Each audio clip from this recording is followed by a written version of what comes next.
Imagine you have a bowl of clam chowder. Where are you? For me, I see myself sitting at the dinner table, sipping my soup while cold weather blows around outdoors. But today it's anything but cold. I think it's like 90 degrees out, so it's definitely not the normal vibe for clam chowder. But what if we change a few things? Tonight on Caleb Beats, we're going to be making a coconut clam chowder. We're going to be borrowing some different ingredients from Southeast Asian cuisine, and we're going to combine that with this classic New England dish to hopefully make something a little lighter, a little brighter, and hopefully just make a really delicious dish. So let's get into it. Today's recipe is coming from The Cook You Want to Be by Andy Barangandi. Uh, Andy spent a good amount of time as, I believe, the food editor for Bon Appetit, and honestly, his recipes that I've made have been really, really good, so I'm hoping this one's going to be the same. We're going to start with preparation. We have to chop up all of our aromatics so that they are ready to go. We're going to start with an onion. Now, I am, right off the bat, going to change a little bit of what we're doing, because Andy says to cut your onion into thin strips, which is great. I agree. I like that idea. However, I think if we're just to do full strips, it's going to be a little bit like spaghetti in the soup. Sure, we don't want that. What we're going to do instead, what I'm going to do to modify the recipe is I'm going to cut beginning like that. Then we'll do our nice little thin strips, like so. So we're going to be combining lemongrass. We're going to be using some chilies. Going to be using some lime juice. All of these nice Asian ingredients. And then we're also going to have, some stereotypical clam chowder recipes or ingredients. We'll have the potato. We'll have the clam. But yeah, I'm hoping that this will be a really vibrant take on clam chowder. What's crazy is I was doing some research on clam chowder this week in preparation for this video. And there's like so many types of clam chowder. It's crazy. Like the one I'm familiar with, which is potentially the one that you're familiar with, is just like traditional New England clam chowder. It's going to be the cream broth. It's going to have the potatoes, which is, what I think of when I think of clam chowder. However, there are many different types. We got Rhode Island clam chowder, which has a clear broth. We have Manhattan clam chowder, which is a tomato broth. Then we have Long Island clam chowder. As you can see, we're just staying all in the Northeast area, or Northeast U.S. area. And so Long Island clam chowder is kind of a mix between Manhattan and New England. It's kind of a tomato cream broth. And then if we go down south, all the way down to Florida and North Carolina, they each have their own different takes on clam chowder. And then finally, if you go down to Cabo, they have a version too. It's crazy. And now we have our own version that we're making today. So, the worst six, now we're making a seventh. There's clam chowders everywhere. All right, that's our onion. Now, put that in the bowl. And actually, before I continue chopping up the next ingredient, I'm going to get our pan going. You might be able to tell I'm kind of going quickly in the beginning. It's because we do have a lot of cooking to do. And so I want to get a good head start on that. Ooh. Usually I would cook things in a little skillet. We're going to use a big pan like this because we're going to go directly from cooking all of these vegetables to adding our broth, and so it's just be better to have one pan to do it all. Now, this is lemongrass. If you've never seen it before, this is what it looks like. Believe it or not, it is a grass. It's shocking.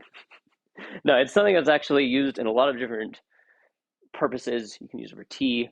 I mean, if you want to play Harry Potter, it feels like a wand.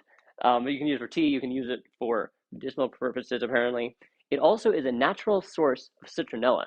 And so, if you're looking for something to plant in your garden, this could be a great option because it will help keep those pesky mosquitoes away. But for today, we want to chop it up, and we're going to use it in our, oh, that looks a little funky. We're going to do some pruning because look at that, that is not what it's supposed to look like. All right, and then the top bit is pretty fibrous. Andy specifically says to use the main core only, which I'm going to, that looks a little weird. Okay, there we go. We'll get rid of that. We'll chop that up finally in a second. We'll see. That looks good. Perfect. And then about right there. Yeah, because we don't really want to do really fibrous. That'll also make it much harder to cut. It's already pretty hard to cut. We're gonna try this. We're gonna cut it down the middle. This is just gonna make it easier because if this thing is rolling around like that, roly-poly, it's gonna be really hard to cut. If we cut it in half, then we have a nice flat surface. And we can go wee. Ooh, I already said a wee. We're barely in. We're barely 6 minutes into this thing. I already said wee. All right, there's that. Do some more cutting.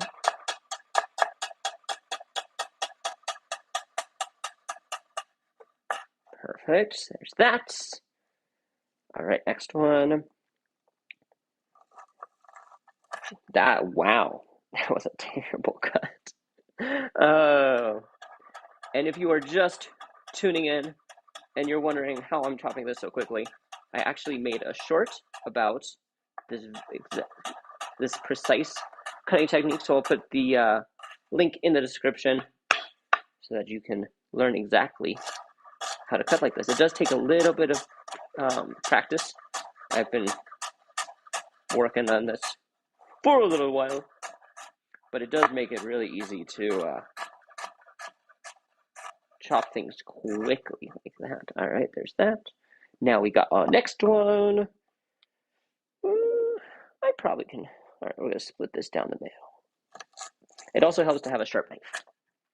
One of the biggest things I've heard is that if you have a dull knife, it's actually a lot more dangerous because the knife can slip. So I always try to keep my knives nice and sharp. Now the way I do that is people probably wouldn't look because I have this little handy dandy sharpener that's definitely not what you see professional chefs using. But it gets the job done. I think eventually I'll upgrade, but for now I'm happy. Alright, there's that. You know what I just realized? I put the pan on the stove, but I didn't turn it on! Oh my goodness gracious. We're gonna turn that on. Yeah, we're gonna go with a medium-high heat, I think. Alright, there's the lemongrass. And we got one more. And then we just have to get some ginger ready. And I'll show you a really good way to do that. And then we'll start cooking.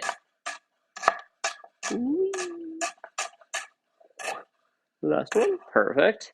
That's a lot of lemongrass. I'm going to run my knife through this a little bit more, just because it does say we want it finely chopped. Oh my goodness. Lemongrass down. And we're back. If your floor is not clean, don't do what I just did.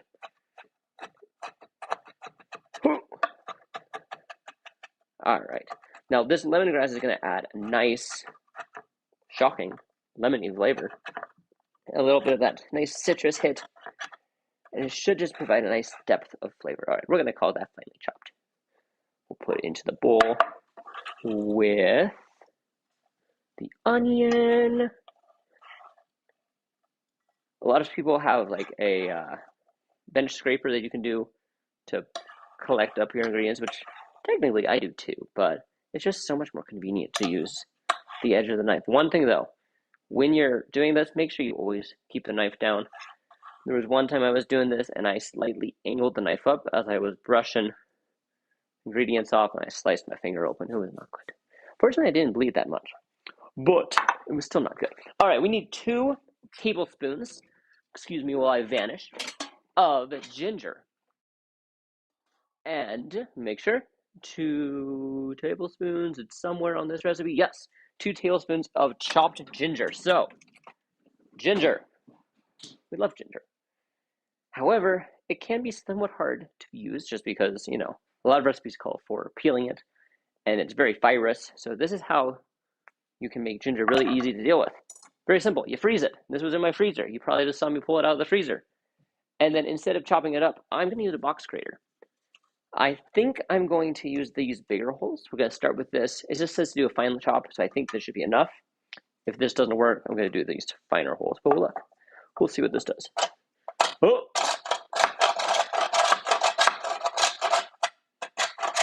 This is probably very noisy. I apologize. Oh! Ginger flying everywhere. The nice thing about freezing ginger like this is that it makes the skin very thin. It makes it really easy to grate. And then also when it's frozen like this, the fibers of the ginger don't really get in the way of using it as much. We're going to go with the smaller hole, I think.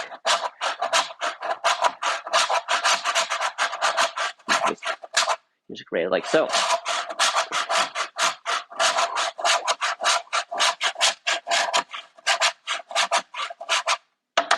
All right.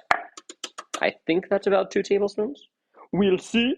We'll see. Pull all the good, tasty ginger out of that. See, that is so much easier than trying to chop it and peel it. And honestly, the skin is also where a lot of the nutrition is. It's a very dense, most skins are this way. This actually might only be a tablespoon. We'll call that like a tablespoon and a half. Put that there. Let's see what this is. Yeah, we'll call that 2 tablespoons.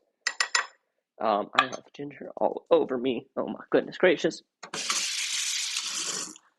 We're going to put this ginger back in the freezer so that when I need it next time, it's ready to go. But yeah, freezing your ginger is just definitely the way to go. It makes it so much easier to use it. All right, let's see how my pot's feeling. Okay. Now, obviously, since that is a pretty deep pot, we're going to have to move you guys because otherwise you won't be able to see what I'm cooking. And I'll probably have to hold you guys so that you can actually see into the pot. We'll see. Probably should have checked that before I started the stream. It's okay. It's okay. We're live. We'll figure it out. All of our aromats or all of our base is good to go. We're just going to leave that there. I'm going to wipe that down a little because it's a little messy. Ooh, I have a tiny towel over here. Perfect. We'll get that out of the way and just wipey. Perfect. Just like so. This towel will get retired today. All right. Yeah, that feels good. Put a little olive oil in here. Just go wee, like so. And now we're gonna put this in. We'll bring you guys over. I think it's time. I think it's good to see where can we get a good shot of in the pan. Ooh, without me holding. No. Yes, maybe so. Let's try this. Let's try this. There we go. All right. Putting this in. Oh, we hear the sound. The sound of success. That's what we want to hear. Get the spoon you've all been waiting for. There it is. In live in the flesh. All right, we're going to cook this down for 6 to 8 minutes, give or take. And while this is cooking down,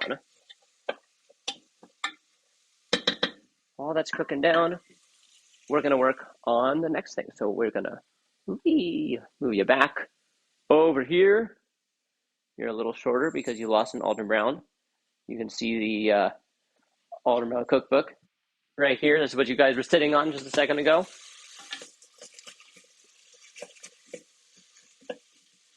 All right. While that cooks down, we are going to work on the next thing that's going to really differentiate this clam chowder from other things that you might have had.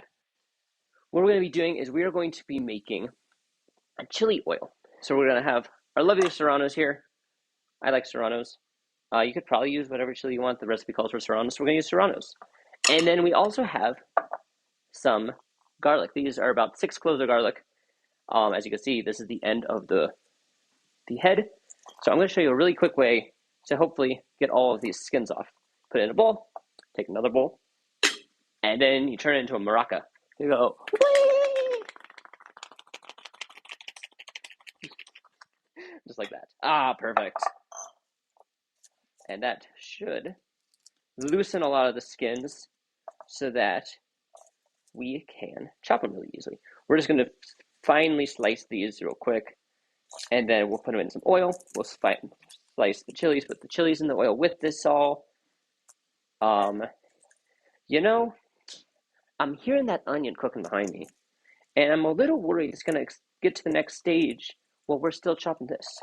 This does not have a time crunch. So we're going to actually slice up our potatoes first. I don't want to overcook the onions and not have the potatoes ready to go. All right, so we'll put all of this to the side. We'll put it in this bowl, just like that. And we'll go get my potatoes. We are using Yukon Gold potatoes today. And these are just a really good potato. They're pretty much, you can have a range between like really starchy, as you can see. 2 different types, 2 different bags. Because I need a pound. I didn't have a full pound. Dang, this is cooking much faster than I expected. Cool. So what we need to do is we need to slice these into 1/2-inch pieces. It says 1/2-inch rounds. I'm going to do rounds with the small ones. I'm going to do chunks with these because those are huge. All right, 1/2-inch. Looks about like that. As I was saying, Yukon Gold is kind of just a good everyday potato.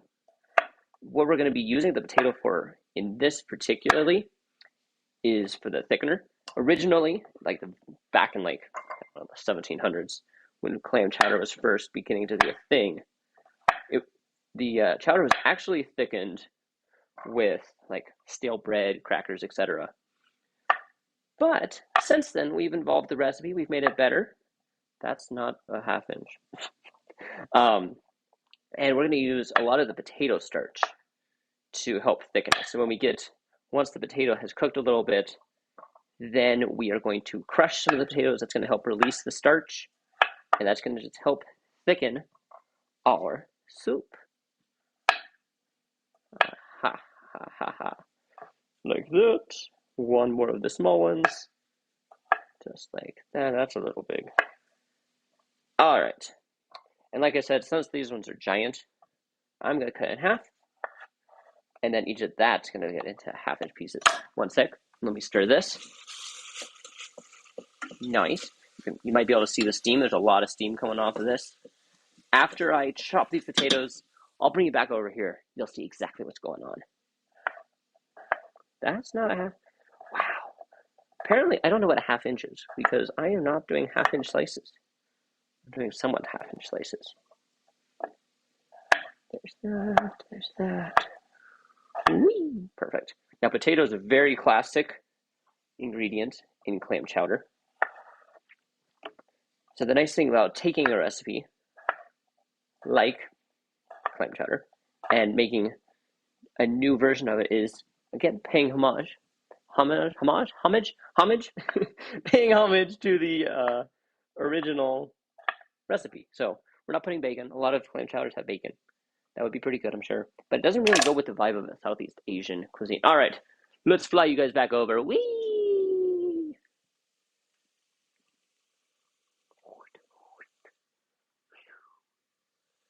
All right, so let's see. As you can see, it's starting to soften, starting to look really good. So we're going to add our potatoes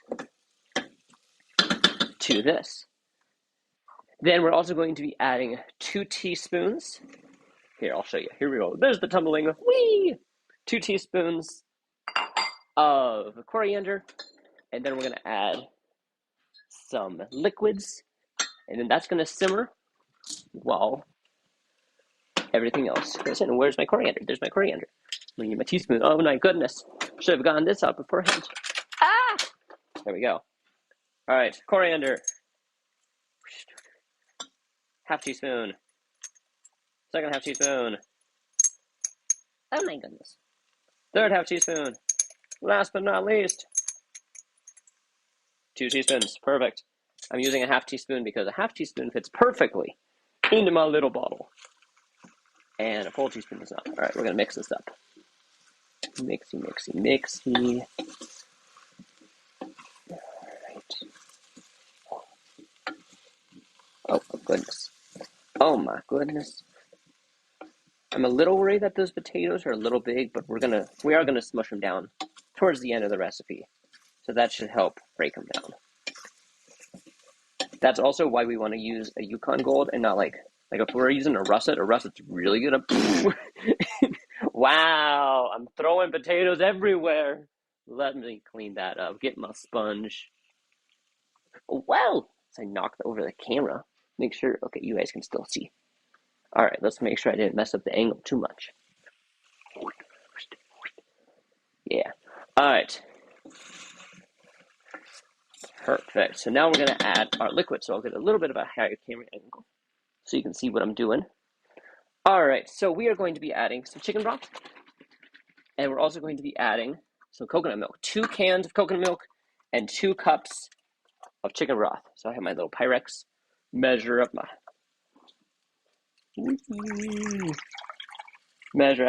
2 cups of chicken broth. Oh my goodness, it's splashing everywhere. Oh, perfect. 2 cups of that. Pour that in.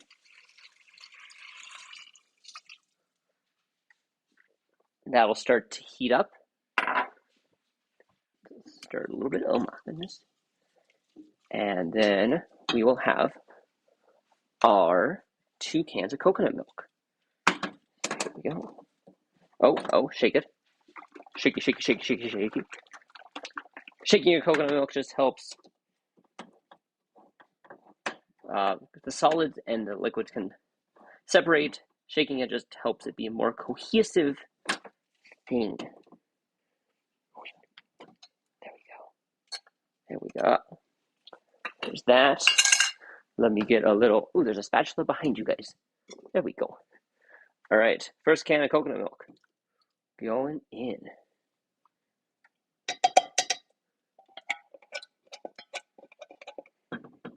Perfect.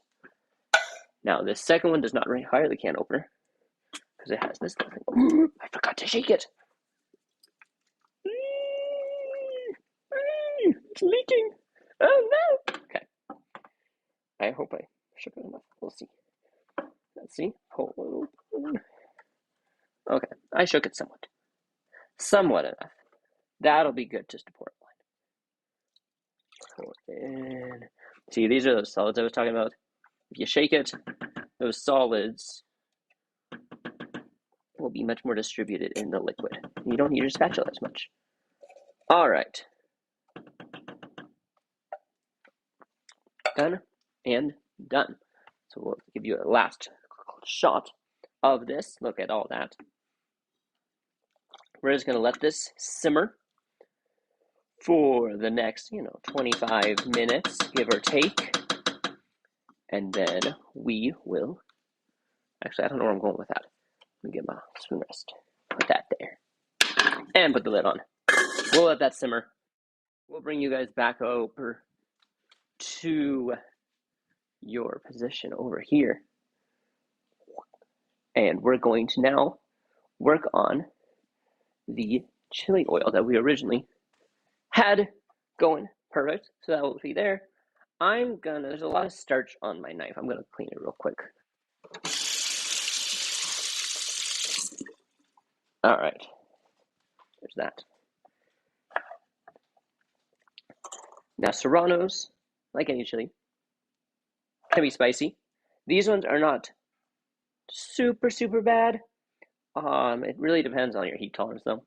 So I'm going to seed them just because I like heat, but I don't want it to be like the overwhelming flavor.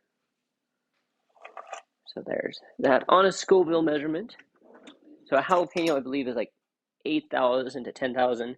These are 10,000 to 25,000. So these are a little bit spicier than a jalapeno, but not too atrociously. If you were here last week, you saw we were using Thai chili peppers. Those are 50 to 100,000. So those are very, very spicy. Just seed these. There we go. So I go back and forth on the easiest way to seed peppers. Sometimes you can just grab it and rip it out. That didn't really work. Other times I use my lovely, trusty grapefruit spoon to scrape it out like that. All right, one more. We'll start this with the grapefruit spoon. Yes. Yes. Oh, there we go. Yeah, maybe. Maybe so. Maybe not. I don't know. All right, what we were going to be doing with this, I think I've said. But we're going to be using these chilies. We'll be using the garlic to make a chili oil. Now, how this works, and we'll talk about this a little bit more. I got to get rid of all these seeds. Un momento. There we go. Perfect. We're going to slice these, and then we're going to cook these, kind of fry them, kind of cook them, in about a quarter cup of oil. And what this is going to do is this is going to, all of these, especially chili oil, or excuse me, especially chilies, these products have natural oils within them. And so when they are in a hot oil, that helps break down the cellular structure and releases their natural oils, which then become part of the oil because it's an oil soluble mixture. All the oils stay together, makes them nice and happy. And that's how when you're infusing oils, especially if you're doing it with heat, like we'll be doing today, that's kind of the science of how it works. You're using the oil to not only release the flavors of the ingredient, but you're also using that oil to then bind those natural flavor oils that are released. Let me grab my little tiny pan. Little tiny pan. We're going to put my chilies in there. That's a lot of chilies.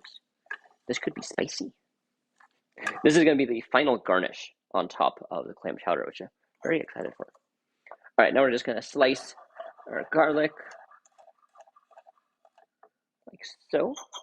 Put that in with our chilies. Put some oil on top, and then we'll be good to go. This calls for 6 cloves of garlic. I think I have 7, but one of them is really tiny, so we're not going to count it. We're going to count it as like a non-existent one. Perfect. That was that. And then after this, we will check on our soup. Because basically, nothing we're going to put into this soup is raw. Even the clams. The clams are already cooked ahead of time. They're in a little can over yonder. So because nothing needs to be cooked from a meat perspective, we're just waiting until those potatoes are cooked.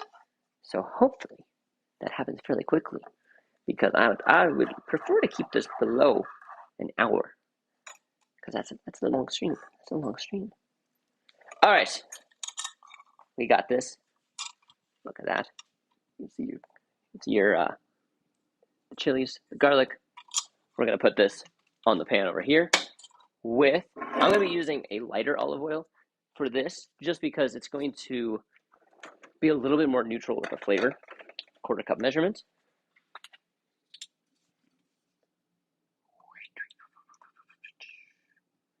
And pour it in.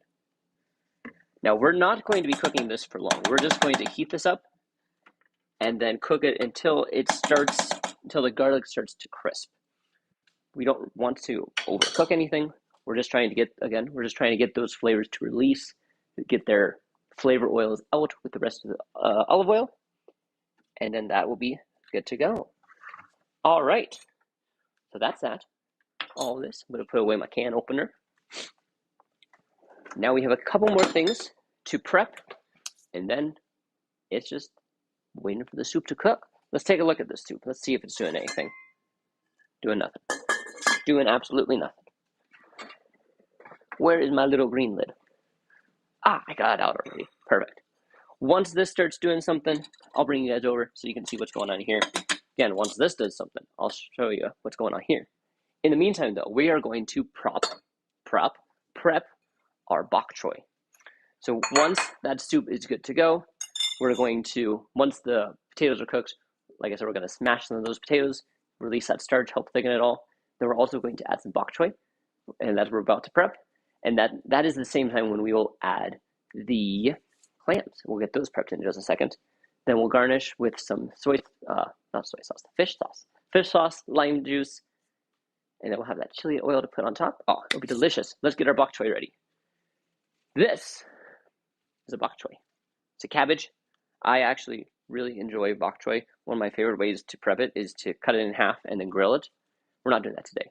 This is probably the most sacrilegious thing we're about to do to this poor baby cabbage. We're going to chop it coarsely. All right, we're going to chop it in half. I'll show you what the inside looks like.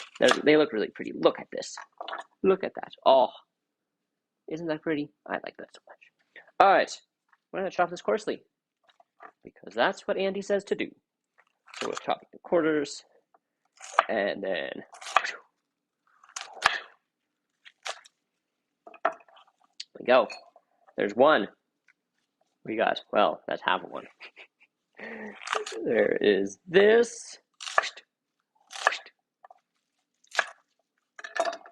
You can probably tell I'm doing a little bit bigger pieces where the root is, or smaller pieces, excuse me, where the root is, bigger pieces where the leaves are. That's just because, from my own experience, the leaves always cook really fast. The root does not.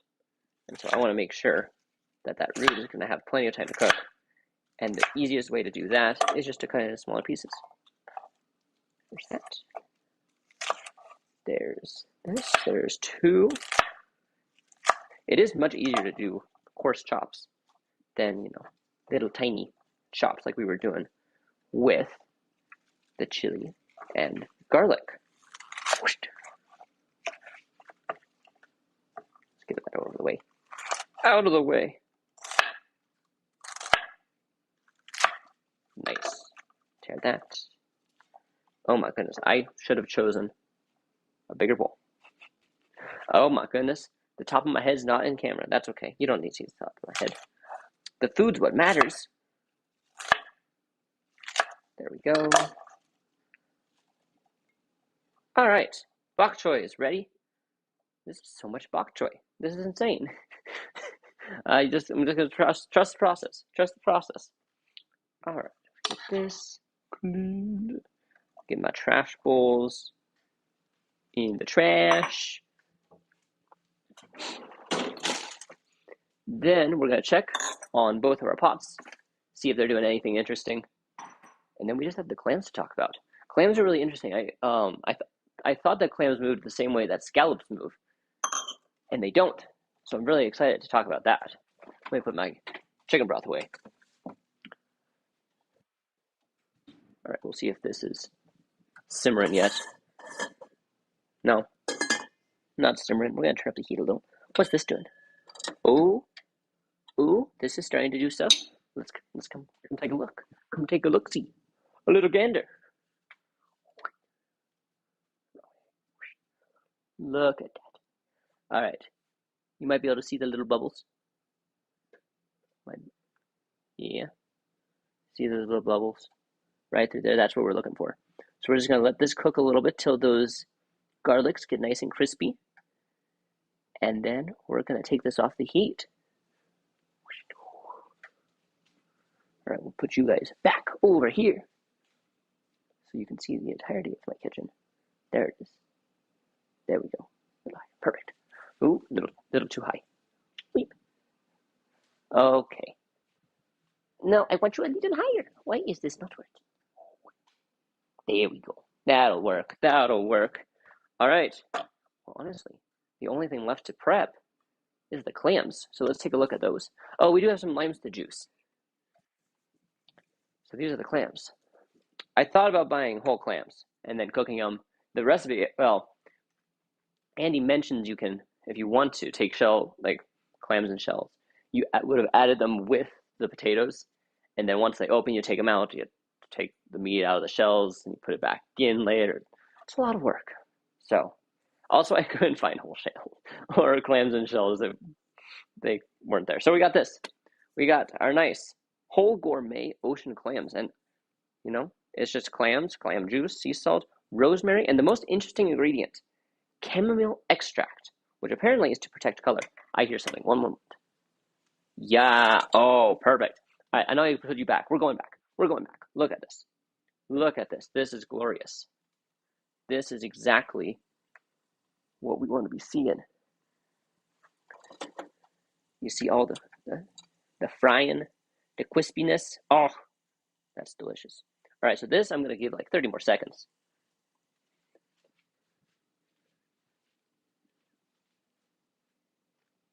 Because that's pretty much what we want it to be doing. All right. So let's get these clams open. I'm going to put them in a bowl so that, we could use this little bowl. This might be too small. I have never cooked clams before, so I'm really excited to see what these things look like. I put my can opener away. I need it back. All right, let's take a look at these. Take a look at these things.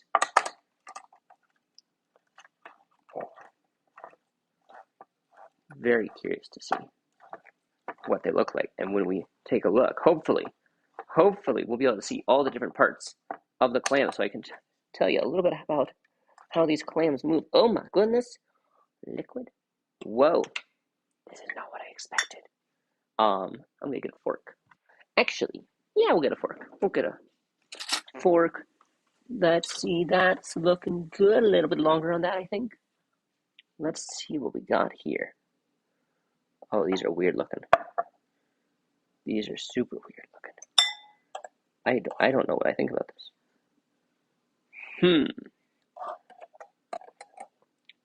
I think that. So clams, when they are moving, I'm disappointed. I was hoping you could see the foot. Let me put this over here and I'll talk about clams. So if this is a clamshell, it opens like this. So what we're going to be eating is we're going to be eating the muscle that opens and closes the shell. It's called the adductor muscle. And if it's a scallop, you're eating the same thing. You're eating the adductor muscle. But with scallops, how a scallop moves is it closes really fast to propel itself through the ocean, kind of like. Clams don't do that. So if this is your clam, it's going to open a little bit. It's going to stick out this little foot. It's going to grab the sand. It's going to pull itself. It's going to do that again. So that's why I was hoping we would be able to see the foot. But I don't see the foot. So no foot today. Okay. Open this. Oh my goodness gracious. I almost forgot about the oil. I think that's good. We're going to call that good. Let's check this. Oh. It's trying to do something. Not doing much, but it's trying to do something.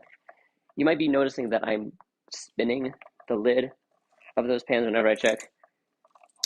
What the heck is happening here? The reason I am doing that is those pans are specifically designed so that when the liquid is boiling, the lid just spins like a top. Okay, what happened here? I've been betrayed by my can opener? It's not working. Did it even cut? It did cut. Okay. Oh my. Okay, we're gonna run through it again. Yep, it did cut. It definitely cut. It just doesn't want me to get the clams. Okay, let's see if that was enough to get it. Oh my goodness. How did this happen? There we go. All right, I'm going to do something that's probably a terrible idea. We're going to put the blunt edge of my knife in there. There we go. It was just something that was pulling it in. Very important. I did not use the sharp edge of my knife. I put the blunt end in.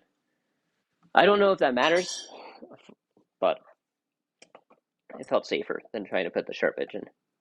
All right, we'll get these clammies out of here. These are the weirdest little things I've ever seen.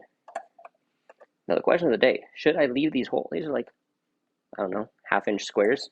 I think I'm going to leave them whole. Make sure I got all of the, yeah, all the meat. This is about a pound of clam, just because I felt like that would be a good amount. Clams are actually a pretty good nutrition source. They're pretty high in iron. They also are about 25% protein from what I've seen. And so, pretty good. They also have a lot of other random trace things that are good for you. So, not something that we eat a lot. Primarily because, okay, I just squirted clam juice. Who knows where? That's not pleasant. Okay. Where did I put my fork? Did I put my fork over here? I did. All right. There's the clammies. Put the clammies in the bowl. Put the clammies in the bowl and no one gets hurt. I don't know. A foodie is. All right, perfect. There's our clams. We'll put this over here with our bok choy.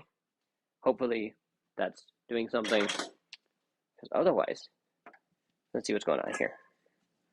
Yes, it's starting to cook a little bit. Kind of. Oh, that's okay.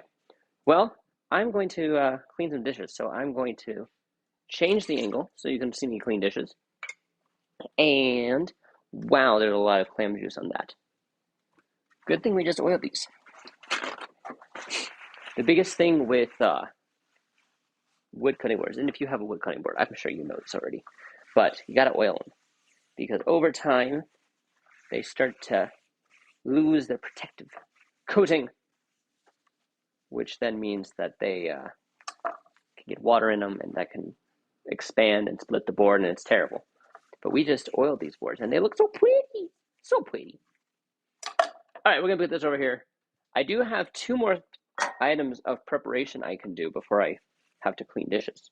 So we're going to get our tablespoon of lime juice and our tablespoon of fish sauce ready. Fish sauce is really easy. We're just going to measure it out. But the lime juice, we're gonna squeeze some limes. We have some leftover limes though, so I think that should give us plenty. All right, there's our leftover limes, and get the fish sauce. Perfect. I could put these together. That's not going to do anything bad, or hopefully not. And it saves us a dish. It's an extra dish we don't have to wash. All right, let me get my tablespoon measurement. Let me confirm that it is indeed 1 tablespoon. It is indeed perfect. We also have some basil to prep. That's more of a garnish though, so I'm going to probably wait on that until closer to eating time. There's that. There's the fish sauce. Let's get the limes. Get my juicer. Oh my goodness. I'm putting things away when I still need them. What am I doing? Lime. And am I on camera? Yes, I am. Okay, good. Oh, wow. Look at that. The camera angle now has like half of the fridge. There's that. This is just a great way to keep limes or lemons or anything. If you just cut it in half and you only need 1/2, you save the rest. Oh, look at that. That was perfect. A perfect tablespoon.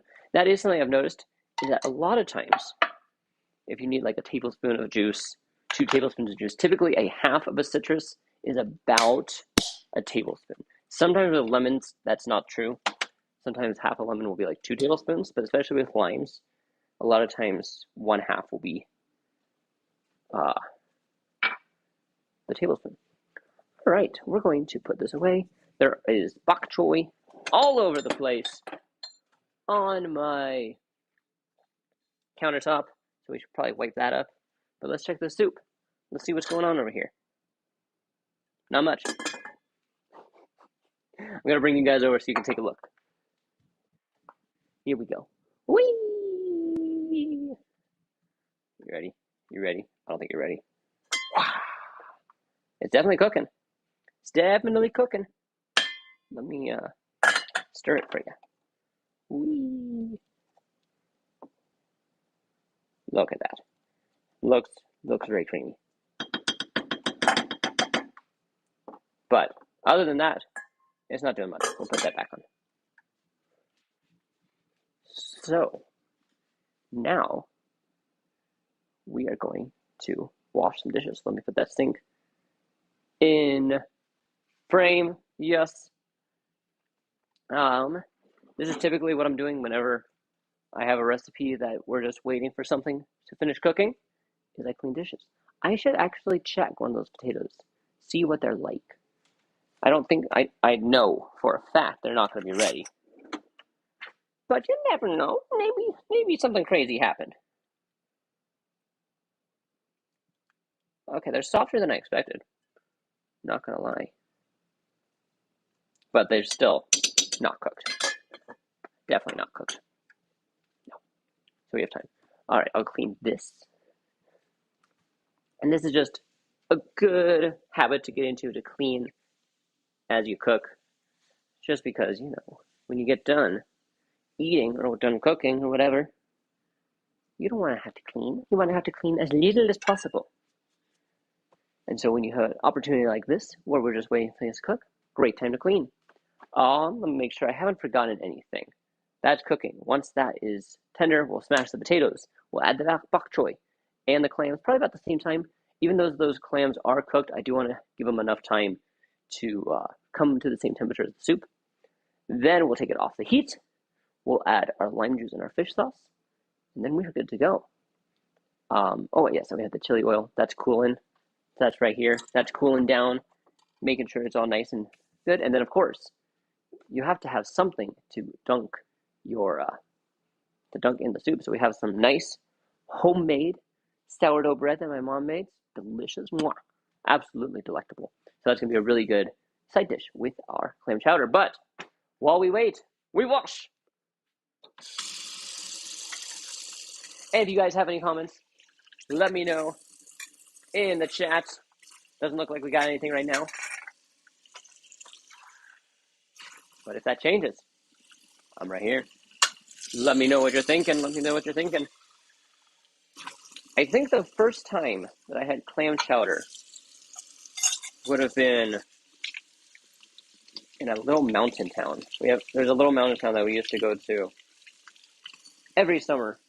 And for a good couple of years, there was a little soup shop there. And you'd go and you'd get, different types of soups. And I think they had a clam chowder. I think that was the first time I had clam chowder. And, I could tell you it changed my life, but it didn't. So I'll just keep it real. Honestly, clam chowder is not something that I eat a whole ton. But when I saw this recipe, I was like, hey now, I haven't cooked clams. It's been like 2 years of cooking, and I haven't cooked clams? Well, we gotta fix that. And, I guess you could technically argue I'm cooking clams. I'm more reheating clams than anything. But we'll count it. We'll count it as cooking clams. One of these days, I will get real clams in their shell, cook them in their shell, but then I have to take out the meat from the shell. Actually, that is something that's really interesting. So I'll take a break to tell you guys about this. So as we were talking about, you have your clam that's like this. It's not really doing that. Oh, here we go. You have your clam that's like this. The reason that when they cook, they open up is that this open position is the lengthening of the muscle. It's where it's the most relaxed. So when it's contracted, it's going to keep the shell shut. When it relaxes, it opens up. So that's why when you cook clams, when you cook scallops, etc., when they cook, they open up just because the muscle relaxes, because the poor little creature's dead. But they taste good. All right, back to dishes. Back to the dishes.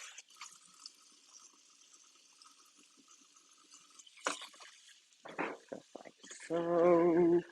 And then after I do a couple more dishes, we will check what's going on with the soup, which is visible on camera, so we're good to go there. Don't have to rearrange that at all.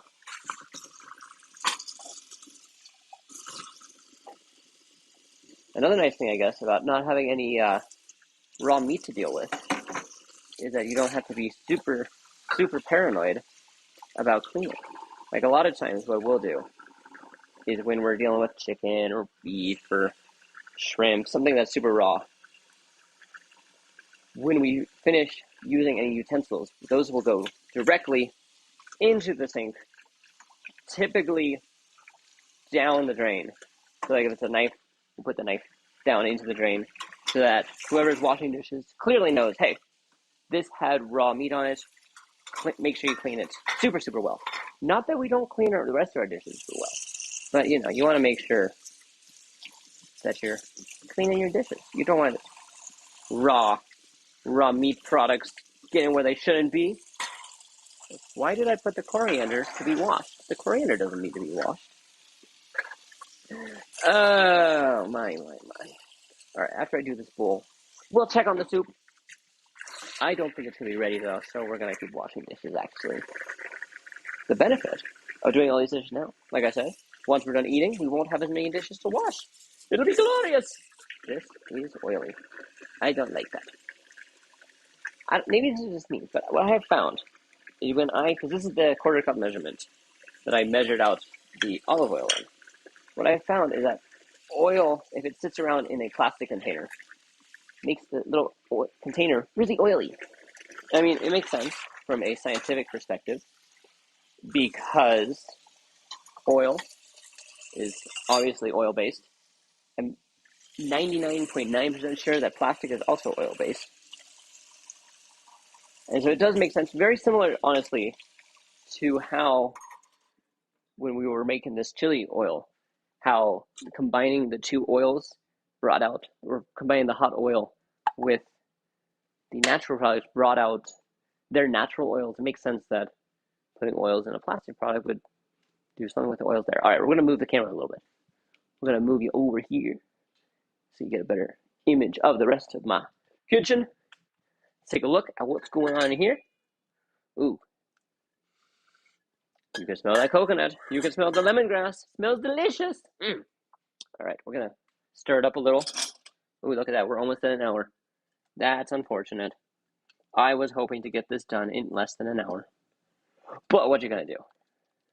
When you're making soup, sometimes you gotta let it just cook. Let's test some of these potatoes. Where's a potato? There's a potato. They're not ready. Very disappointing. This is gonna be my longest stream yet, just because those potatoes aren't cooking. All right, back to dishes. Back to moving the camera so you can see me wash the dishes. Wee, wee, wee. There we go. All right. Hopefully, waiting for those potatoes doesn't take too long. Because if it does, I'll be really sad. It's already taking longer than it's supposed to. But what you gonna do? Like I said, when we're waiting for potatoes to cook, we just gotta let them cook. And the crazy thing is that my potatoes are definitely thinner than what Andy says to do. Which means that it would be taking... Why is this stuck on me? What is that? That's disgusting. There's something on this. Alright, get rid of that. We just gotta let the potatoes cook. Gotta let the potatoes do their thing.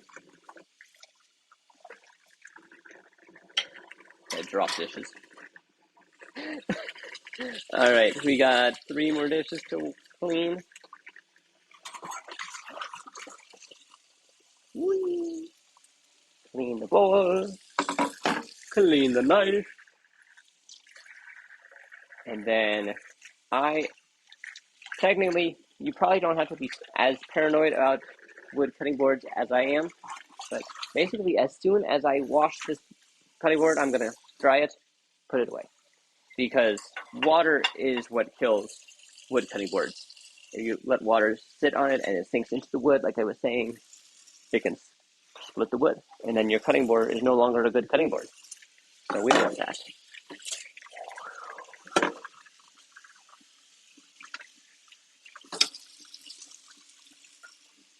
That thing. Alright. Last thing. To wash. And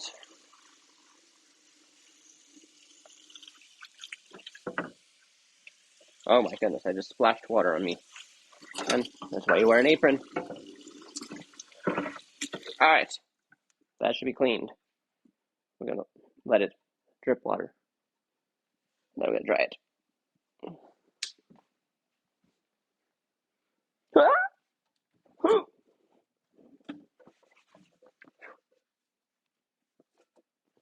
There we go. Get it all nice and dry. Get into those nooks and crevices. Dry, dry, dry.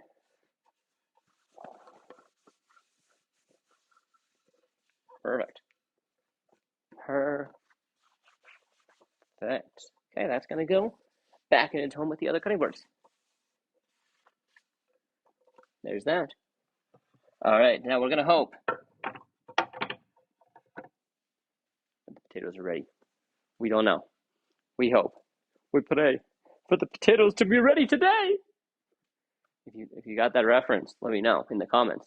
There is a specific reference that was from. Uh-oh. There we go. Gimbal not cooperating. Perfect. All right, let's take a gander at these potatoes. Okay, they're definitely cooking more than they used to. Let me bring you over here so you can see what's going on. Oh.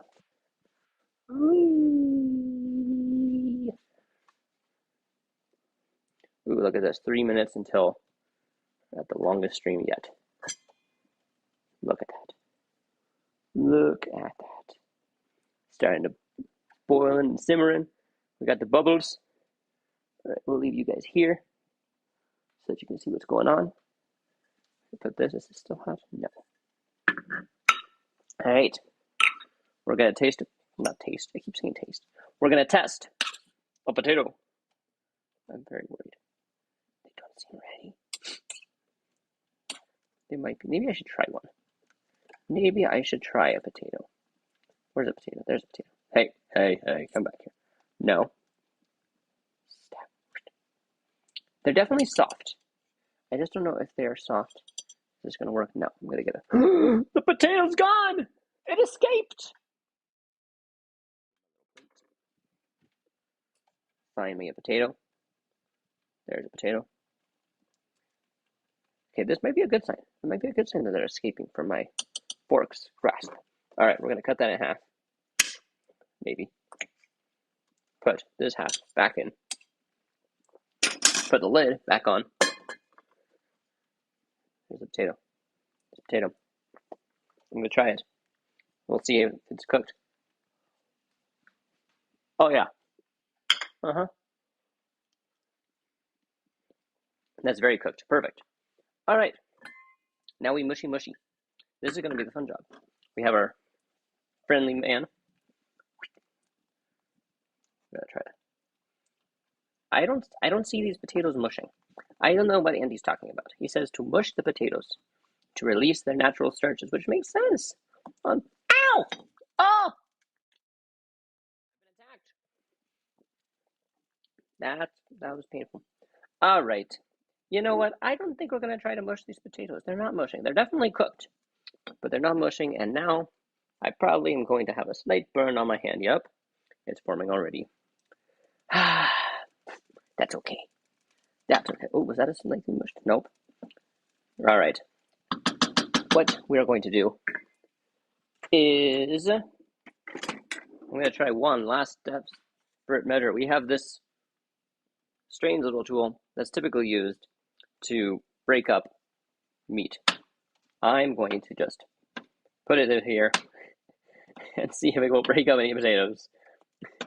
This is the best thing I can think of to get these potatoes broken up and release their starch.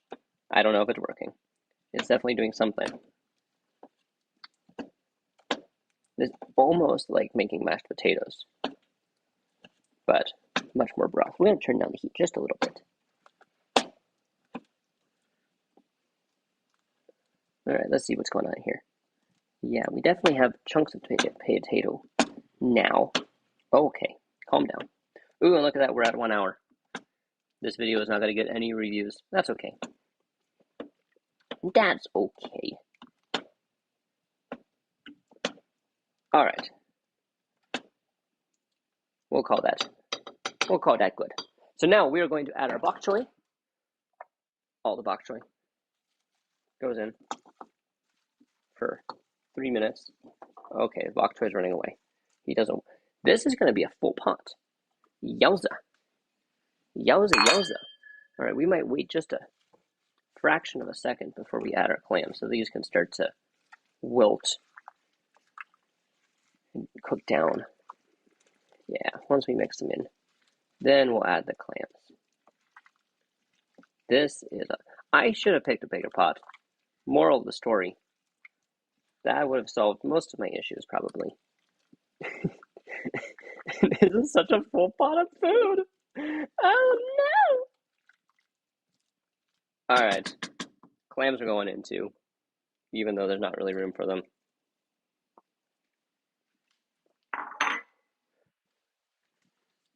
This is crazy. This is craziness. I should have used a bigger pot. 100%. But, you know, it's working technically. We're just going to let this cook for a couple minutes. Wow, that's a good old burn I got on my hand. Dang. Be careful of boiling hot liquids. That's the moral of this story. This soup is it's going to be so thick. Oh my goodness. I don't even know what to think of this. This is wild. Wild stuff. Okay. Yeah. This is a unique recipe. Not gonna lie. Look at that. Like it looks good. It looks very good. But it's a lot of things. It's a lot of things going on in there. Let's see. Let this cook for a couple more minutes. Then I guess we'll call it good. We're at over an hour. Let's see exactly. We're at 1 hour and 3 minutes. We have some more dishes that we could wash if we wanted to. Yeah, the potato. I mean the rest of the potato. Definitely cooked.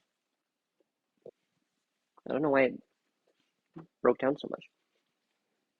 And we have no simmering. That's unfortunate. We have a little. I can see some bowls over here moving around. I'm going to put the lid on, which means you guys will be able to see nothing. I know. I'm very sorry. I'm going to put some oil away. I'll be right back. You guys watch that closed pot. Yep. I know. This is riveting television. Oh. I'm trying to let it cook, though. It's taking longer than I wanted it to. Sadness. That's okay. That's okay. You know, we might just end the stream. I know. You guys want to know what it tastes like, though. And I should deliver that, because without that, you've been watching this for nothing. All right. I hear you. I hear you. We'll leave it be. We'll leave it be. We got like 2 more minutes till that's done.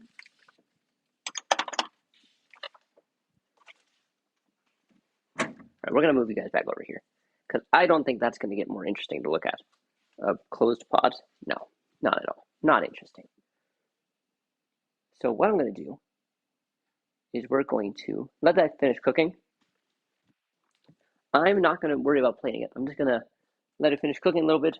We're going to take it off the heat. We'll add the lime juice and the fish sauce. We'll mixy. Then I'm just going to taste it from there. And then that will be the end of today's show. Because those potatoes took much longer to cook than I wanted to. And that's okay. And I should have used a bigger pot. So, file these away, Caleb. We'll learn from what happened today and not do it again. Ah, my hand. I don't know if you guys saw it, but at one point, a piece of onion jumped out, hit my hand, and now I have a burn. So sad. All right. What's going on in here? What's going on in here? Yes. The bok choy is wilting.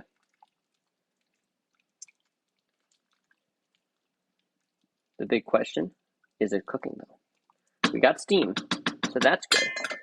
Whoa, I'm spilling coconut broth everywhere. Let's get my handy dandy mat out. So we're going to let that go until it says 27. Then we're going to pull it off the heat. All right. But hopefully this is really good. I don't know. We'll see what it's like.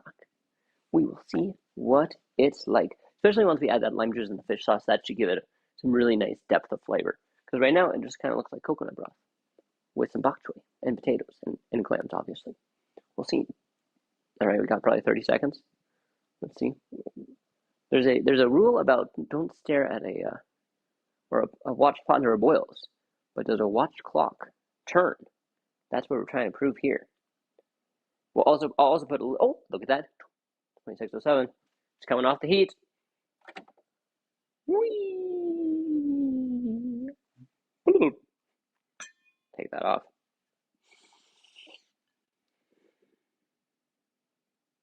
Doesn't really smell like anything. That's disappointing. I get a little bit of the lemongrass, not nearly as much as I did earlier, and a little bit of coconut, but that's about it. All right, we got our lime juice, we got our fish sauce going in. He does say that when we taste this, if we want to, we can add more of either of those delicious things, which we might do, we might not, we'll see.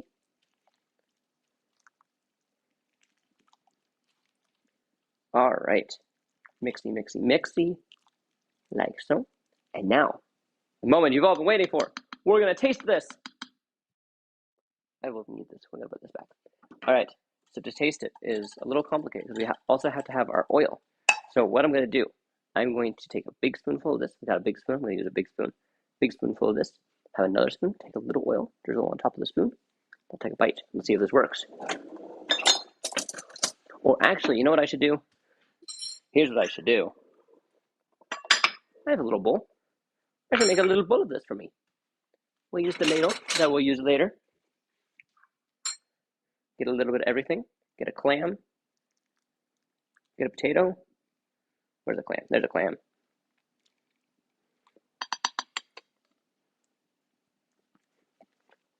All right.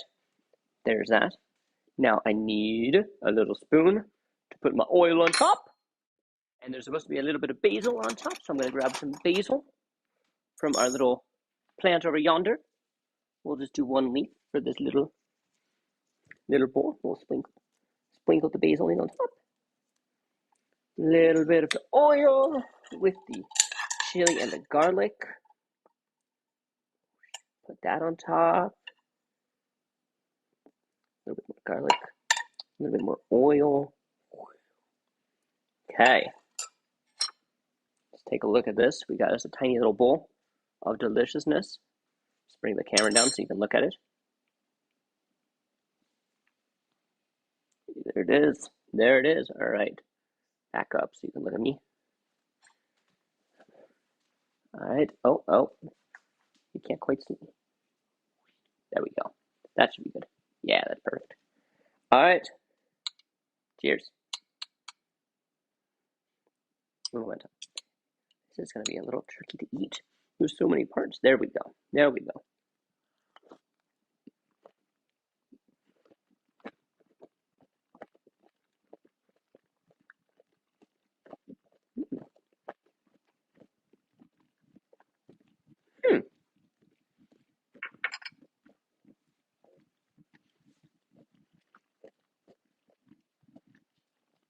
that chili oil really makes the dish. Like the raw has really good flavor. That bok choy has a nice textural crunch and a little bit of, but there's that lemongrass. I would not even think there's lemongrass in this. That's shocking. The clams are a little bit chewy also. So I don't know if that's just clams in general. It might be. Um, but with that oil, oh, that oil really makes the dish good. It really brings out just like between the creaminess of the coconut, the spice, and it's spicy, but it's not too spicy. Of the oil, you got the crunch of the bok choy. You know, it's pretty good. I don't know if it beats regular New England clam chowder, but it's still pretty good. All right, that's gonna be